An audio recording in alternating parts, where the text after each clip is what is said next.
मराठीचा अभिमान मिरजेत 55 वर्षापासून स्थायिक पंजाबी कुटुंबाचं मराठी भाषेवरील प्रेम चर्चेचा विषय। मिरज प्रतिनिधी, मी पंजाबी पण मनाने मराठी असा संदेश घेऊन लक्ष्मी मार्केटमध्ये उभे राहिलेल्या दलजीत सिंग रामगाडिया यांची सध्या मिरज शहरात चांगली चर्चा रंगली आहे। मुळात पंजाबहून येऊन मिरजमध्ये 55 वर्षापासून स्थायिक असलेल्या रामगाडिया कुटुंबाने मराठी भाषा आणि संस्कृती स्वीकारत महाराष्ट्राशी घट्ट नातं जोडलं आहे आणि याच नात्याचं दर्शन नुकतंच दलजीत सिंग यांनी आपल्या आगळ्यावेगळ्या कृतीतून दाखवलं।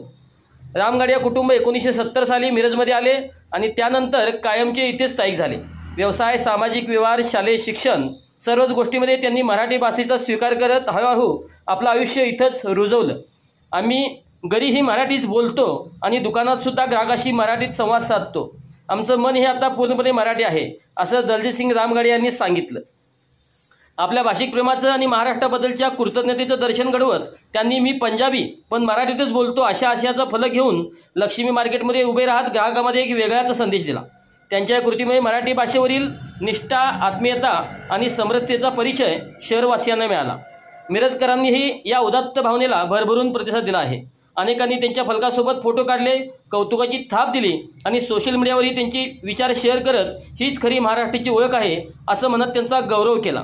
दलजीत सिंग यांचं हे उदाहरण हे केवळ भाषेचं नव्हे तर राज्यातील सांस्कृतिक एकात्मतेचं प्रतीक बनलं आहे। राज्यभरातून अनेक भाषिक समाज महाराष्ट्रात स्थायिक झाले असले तरी स्थानिक संस्कृती आणि भाषेचा असा आदर आणि आत्मसात केल्याचं हे एक आदर्श उदाहरण आहे। महाराष्ट्र आमचं घर आहे, मराठी आमची भाषा आहे। दलजीत सिंग रामगाडिया या बातमीमुळे केवळ मिरजच नव्हे तर संपूर्ण महाराष्ट्रात मराठीचा अभिमान नव्याने जागा झाला आहे। अशा नागरिकांमुळेच राज्यातील एकता अधिक बळकट होते हे नक्की। आपल्या परिसरातील अशीच सकारात्मक बातमी असेल तर आम्हाला जरूर कळवा, कारण प्रेरणा पसरवणं हे आमचं काम आहे।